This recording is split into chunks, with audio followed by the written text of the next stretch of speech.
Thank you so much again for stopping by my channel. Last video was quite the success with the couch flipping. As you know, on this channel, I am going to be trying out different business ideas and side hustles to see what actually works and what doesn't. Oh, have you met Entrepreneur? In my last video, I mentioned that my wife and I have been selling on Amazon through Amazon FBA for a little over 2 years now. This video, I'm going to break down our experience selling on Amazon FBA and give you the pros and cons and kind of break it down for you so that you can decide for yourself if it's the right business for you. I first just want to say that there have been some really good and bad times with selling on Amazon FBA. There's definitely a lot of benefits to it. I'm just going to tell you my experience and then let you decide for yourself if it's something that's worth it for you to get into. Because I'm all about trying out new things, new business ideas to see what works. Just because something works for me does not mean that it will work for you. And just because something is working for somebody else doesn't necessarily mean that it's going to work for myself. That's why we need to take action and figure out what's going to be best for us. Keep watching until the end of the video because in the end I'm going to go over our spreadsheets, our month-by-month profit and loss statements to show you guys what we made exactly. I am also going to go over 7 of the 11 products that we have put up. I'm not going to share the 4 products that we still have up. I'll just share the 7 that we tried out and that didn't end up working out. Just to give those of you guys who don't know what Amazon FBA is, just a quick brief overview. Basically, it's where you find a product, you work with a manufacturer in China, you customize it, get it shipped to a fulfillment center from Amazon, and then from there they do the rest. They do all the packing, the shipping, the customer service, all the back end stuff. You're just having to do the upfront work. They do take a percentage for the work that they do, and then you get the rest as profit. So I'm first gonna go over just a few things that were a little bit more difficult with Amazon. This isn't to say that you should not do it just because of these reasons. I'm just gonna say some struggles that we dealt with just so that you can know what to expect when you start. The first one would be dealing with manufacturers in China. When you find a product that you want to sell and you have it completely customized and you start reaching out to manufacturers, there's a ton of different companies that you can reach out to. Once you find one that you like and you start to work with them, the first step is getting a sample product shipped to your home to make sure that it's good quality and that it's something that you for sure want to sell. Once you get the sample product, you can then reach back out to your manufacturer and let them know that you want to order more in quantity. Usually it's anywhere from 300 to 500 that you ship to an Amazon fulfillment center. And at that point, they start working on the product, and when they are done, they will ship it to the Amazon fulfillment warehouse. When I first started with Amazon, I would watch other YouTubers and other videos on how to do it. Most of the time, they would say that it only takes 2 to 3 weeks to get your product up and running, which just isn't realistic. From the time that you first reach out to the manufacturer until it is available and ready on your page on Amazon in the fulfillment warehouse, it's anywhere from 2 to 3 months. So time-wise, it does just take a little bit longer than you would expect. Again, not a necessarily bad thing, but just something that you should know up front. Another thing that you might run into if you start selling a product that sells super well is hijackers. Hijackers are people that will go onto your listing on Amazon, make the exact same product, and sell it for half your cost. So when a customer goes to buy your product and they see something that's half off, they're obviously going to buy that. These hijackers are usually from China, so their products ship from China, but customers don't care because they get it for a cheaper price. This creates a big problem because now your customers are going to the hijacker instead of you. So if you cut your costs, the margins are typically pretty slim. So if you go down to their cost, then it's pretty hard to make money. And if you keep it at your original price, then you're just not gonna get any sales. Now, a way that you can avoid this is by getting trademarked with Amazon. It used to be a long process where it took 6 to 8 months to get a trademark with Amazon. When I was about a year into selling, Amazon came out with a program where you could get registered with Amazon brand registry in just 2 weeks.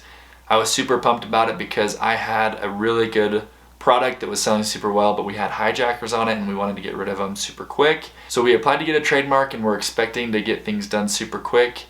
We thought it would all be done in about 2 weeks. Little did I know it took about 6 months to get everything sorted out with Amazon. They made it seem like it was going to be super easy to get hijackers off of your listing, but they were very difficult to work with and were not willing to take the hijackers off as quickly as we would have liked. Again, not a reason that you shouldn't sell on there, just so that you know upfront. They also could have changed that by now. That was about a year ago, so things could definitely have changed. But just know going in that if you do have problems and you try to get it resolved with Amazon, it will take you quite a bit longer than you would expect. Another thing that we ran into was the products that we were selling. That is obviously the most important thing, is product research, figuring out what it is that you're gonna sell. My wife and I spent a lot of time on the back end researching stuff, figuring out how we were going to differentiate ourselves and what we were going to sell. There's a certain criteria that you kind of meet when you are selling on Amazon with what type of products that you want to sell. We were able to find a bunch of products that met that criteria and that we thought were going to sell good, but they ended up not. Like I said before, we have put up 11 different products, 4 of which have been selling decent enough to keep going to make it worth it for us. The other 7 we have taken off because they just were not selling good. The first product that we put up, we did it pretty quick. It was our first time, we were learning. We kind of just put it up there to see what it was going to be like. It sold okay, not enough to keep up, so we took it down. The other products that we put up and didn't sell well, we thought for sure were going to sell good. We kept spending advertising money on them because it seemed like they were going to sell good, but any of our profit was just eaten up by the advertising money. The 4 products that we still currently have were ones that honestly I didn't think were going to sell good, and they ended up selling good. Which, that's just kind of how it goes sometimes. So basically what I'm trying to say with this is you never really know for a fact if they're going to sell good or not. We did a ton of research on it, and it's almost like a shot in the dark if it's going to sell good or not. You can have an idea if it is, but you don't know for sure until you actually put it on Amazon, put it on as a listing and see. At that point, you've already spent a few $100s, maybe even a few $1,000s on getting the product, advertising it, getting your pictures taken, all of the other back end stuff. So if it doesn't sell good, you're out that money. The only other thing that I would say that's not so good about it is just the upfront costs that it takes to get started. A lot of the times your first product doesn't sell super good. If it does sell super good, great for you. I really hope that it does, but if it doesn't, you have to keep spending money on inventory for different products that will sell good. And then I would just say keep your eye on your ad spend. It's easy for it to get eaten up. It can go super quick if you have a ton of ads on there. I think that was one of our biggest problems. We had a ton of ads up there. We were getting a lot of sales, but all of our profit was just getting eaten up by the ads. So for a little, it would kind of mess with my mind. I would think that we were doing super good, but then later find out that it was all just going to ads. So just be careful with that. So one of the biggest benefits to Amazon FBA is the potential profit that it can bring in. Show me the money. When you find a product that sells, it sells. Amazon will boost it to the top so that when someone searches a keyword for a product, yours will come up first. And if it's something that people like, they're gonna buy it. And I can tell you, when something is good, it's good, and it stays at the top for a long time. Our best-selling product we've had up there for like a year and a half, and it's always just been a really good seller. One of the other things that I love about doing Amazon FBA is the fact that it is super passive. Yes, there is a lot of upfront work that you have to do to get the product started. You gotta work with China, get your product to Amazon. You have to create the listing, do a bunch of back-end work like keyword research, creating your title and your description, getting a ton of good pictures, and setting up your ads. Once that's done, it's done. There's not much more that you need to do. You kind of just check your ads every day, you check your inventory, you restock when you need to. So once you already have your product up and running, you kind of just kick back, relax, and make money, and then restock when you need to. It's nice to go to bed at night, wake up in the morning, refresh your sales page and see how many sales you had while you were sleeping, or at the end of the day, just see what profit you made. Another huge benefit from Amazon FBA is you can literally work from anywhere as long as you have Wi-Fi and a computer. You don't need to be at a certain location unless you're checking on the sample that was sent to you. Other than that, you can work from wherever. The other thing that I loved about it is it was pretty easy to learn. It doesn't require a ton of skill. You can hire pretty much everything out if you want to. If you're not a good photographer, you can hire out photography for your pictures. Creating the listing is pretty easy. There are different softwares that you can use to get different keywords that'll help you with the description. So it's a pretty easy business model to get into. Yes, there's a lot to learn, and yes, there is a lot of work to go into it, but it's pretty straightforward once you get started. Alrighty, so we're going to get into what products we sold and which ones did not do super good. I'm just going to go through them kind of quickly here. I'll show you one of the main pictures that we had taken and put up on our listing.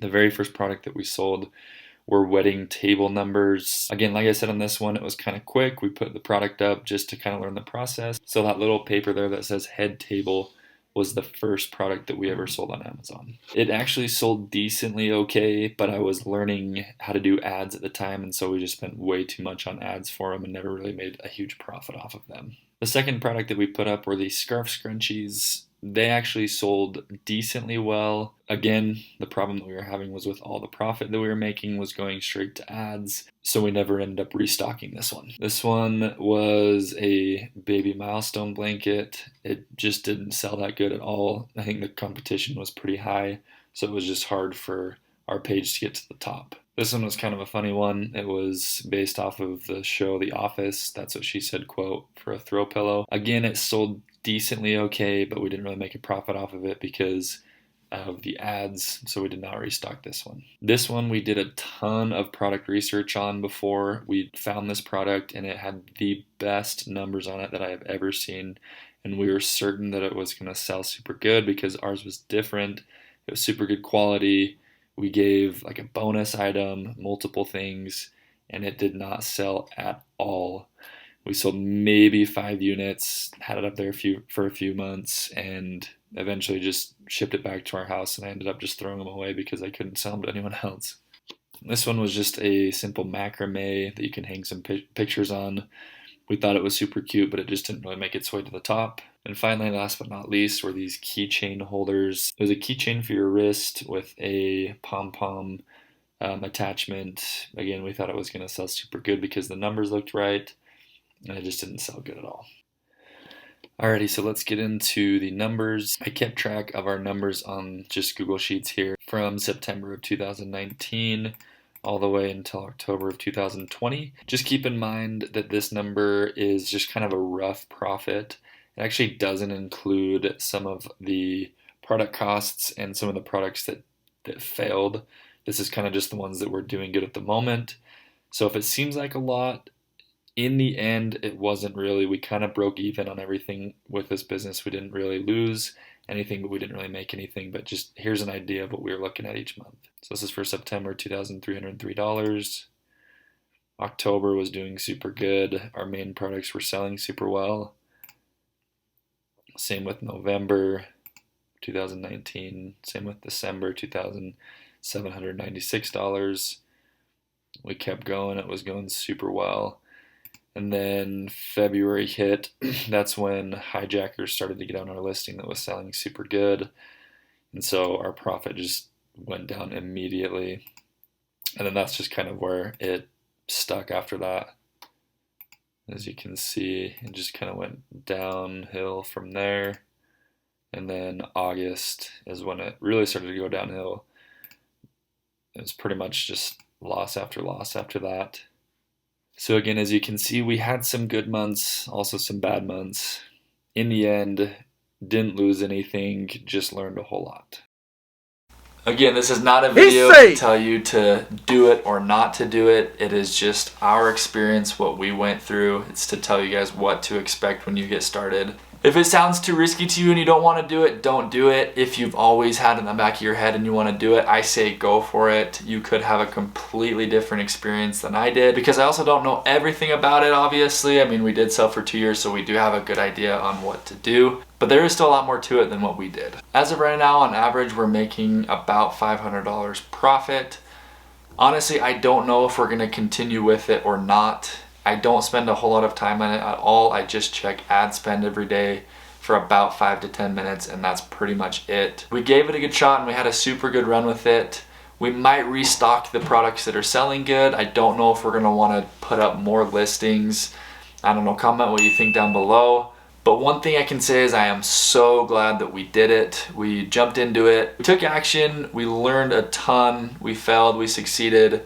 Overall, the money that we have spent on Amazon and the money that we have made in profit, we haven't really made any, but we haven't really lost any. We have kind of just broke even, which in my eyes is totally fine. It was honestly worth the experience to learn these new business skills. And we're just gonna take what we learned and run with it with our next business ideas. In my eyes, the best way to learn is to just take action and go do it. You're gonna fail, you're not gonna know everything when you get started, but you just gotta do it and you'll figure it out as you go. Thanks for watching, everybody. Peace.